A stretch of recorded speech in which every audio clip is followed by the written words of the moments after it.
Please try to subscribe to the Palace of All Things, where you gather the information for this online learning and teaching. We do you a great help. This morning, I want to talk on past questions. And I want to consider June 1995 CRE questions. And I have 3 questions we want to discuss this morning. Number 1 question, describe how the God led our people to victory. They mentioned 3 ways by which women today are contributing towards national development.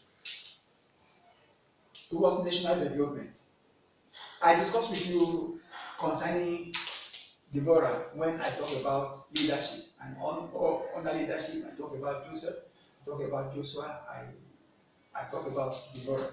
But the question is, how did Deborah lead the people to victory? Of course, in the land of Israel, after the death of Othniel, there was a man called Othniel. After the death of Othniel and Ehud, Israel sinned against God, and God decided to sow them into the hands of the enemy. And the name of the king was King Jabin. King Jabin of Canaan. King Jabin of Canaan. God sold them to King Jabin of Canaan, whose army commander was Sisera. Whose army commander is Sisera.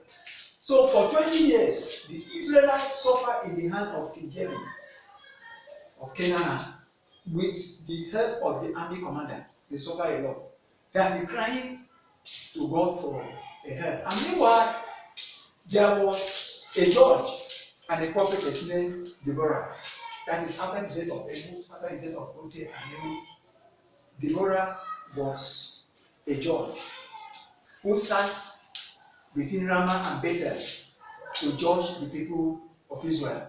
So the elders came to her and cried to her about concerning the suffering of the Israelites in the hand of King Jabin of Canaan as a result of their sin. So in course of praying, God told prophetess Deborah, she's a judge and a prophetess who is the wife of Lepidot. That's the name of the husband, Lepidot.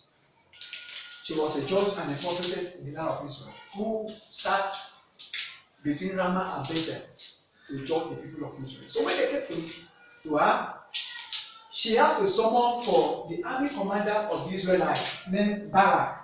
Barak was the army commander of the Israelites as of then. She has to send for Barak to come, and Barak came. She told Barak to go to 2 families in the land of Israel, the family of Naphtali, and Zebulun,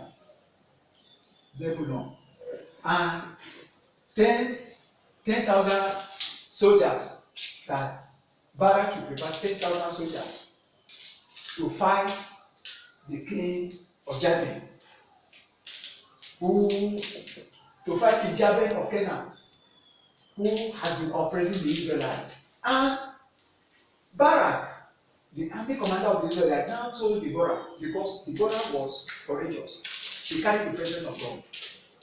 Barak said, if Deborah will not go to the war with him and the military men, that he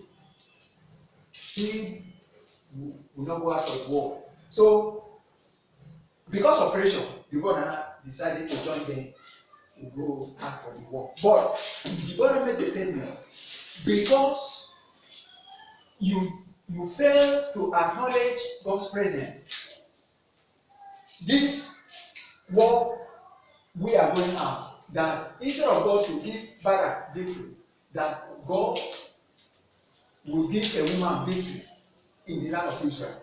So they set for the war. The both parties, Sisera with 9,000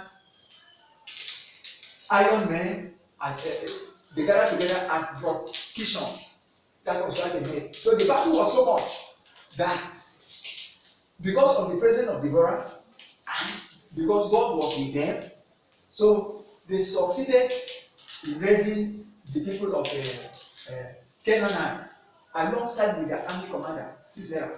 So in the process of running for safety, Sisera ran and got to the house of somebody called Jael, the wife of Habak. So in continuation of what I'm saying, Sisera ran to the house of Jael and hide herself there. That was how the woman succeeded in killing Sisera. And that was how the woman got victory over the army commander of the king of Babylon. That was how God granted victory. Then the big part of the question, you mentioned 3 ways by which women today are contributing towards national development. There are so many ways that women contribute to national development today. Like in the field of politics and formation of government, we have women who are contributing immensely. When we talk of the Minister of Finance today, Zena, is a woman. Is a woman contributing to national development. If you talk of Ngozi Iweala, who is in charge of a World Trade representing Nigeria, she is a woman. So they are contributing towards government formation and politics. That's one way. Then number 2, women are seen in business and economic development. Today, a lot of women are engaged in different kinds of businesses. They are also contributing to national development. Then number 3, when we are talking of enlightenment, enlightened women are there competing with the men in the field of law, in the field of politics, in different areas. So women are contributing to national development. That will bring us to question number 2. Give an account of the division of the kingdom of Israel. What unwise policy of Solomon led to it? Of course, I have discussed this with you that after the death of Solomon, the son Rehoboam took over the throne. Rehoboam took over the throne. And of course, when one is talking about the unwise policy, Solomon carried out unwise policy in the land of Israel. 1, there was imposition of taxation. Number 1 policy that people did not accept so much, imposition of taxation.